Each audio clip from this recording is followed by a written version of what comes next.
Hi there. In this video, I'm going to be looking at overcoming resistance to change as an operations strategy. Now, all businesses, okay, they're all subject to change from the external environment. Okay, we've already looked at in the preliminary course internal and external influences. Okay, now some of the external influences, the legislative and regulatory, economic conditions, technological breakthroughs, social changes, okay? They're subject to all of those changes, okay? And there are also some internal changes, okay? Internal influences. So, staff initiative. So, how driven or how involved staff members are in the business itself. And the application of technology. How is technology being applied in the business?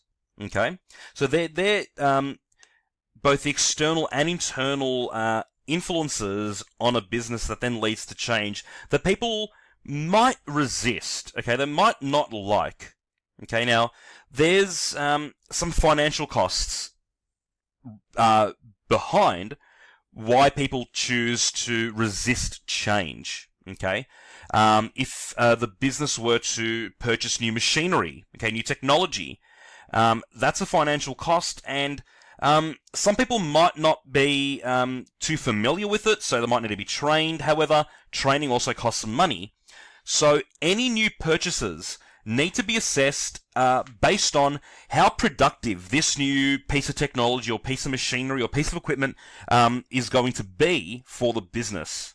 Okay, the management might say, well, look, we do need to buy some new machinery. However, we don't want to change because it's too expensive. Now, if that machinery is going to actually double, triple, quadruple productive output, then they might be less likely to resist that change because they can see it's going to be a very good investment. Okay. If it's not going to have much change in the productive output, then they might not invest in it because they'll say, well, it's not really worth it in the end.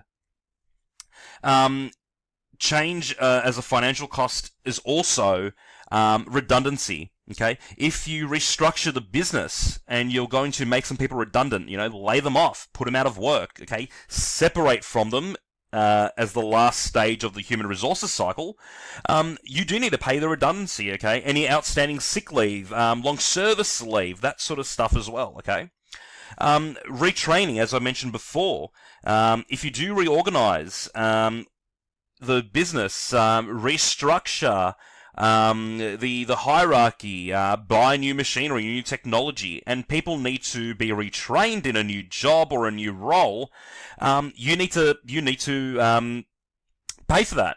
So one way that financial costs lead to resistance to change is management might feel, well, is it worth restructuring or buying new machinery if it means we then need to pay to train people, okay? They might say, well, look, we're just happy with how we are right now because we'd rather just not pay the money to send people on a course instead to learn how to use new machines.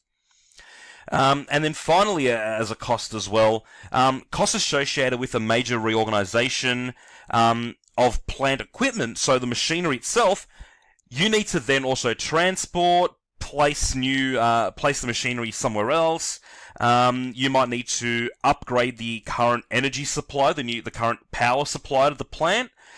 So another reason that financial costs lead the resistance to change is if they buy a new machine and the only place it'll fit is on the opposite end of the factory of where the current one is, well, then they might need to pay more money to hire different machinery to be able to move it from one side to another. They need to find somewhere to dispose of the old machine as well, so they might need to pay for any waste fees. And if the new machine they've bought uses more energy than the old one, they might then need to pay to upgrade their power supply. So that's another reason why they'll resist change, based solely on finances.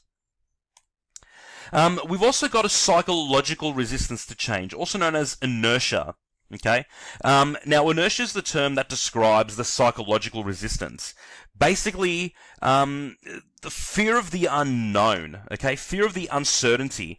People resist change because they just don't know what the new system or the new way might be. They might be very happy in what they're doing now that they don't want to change.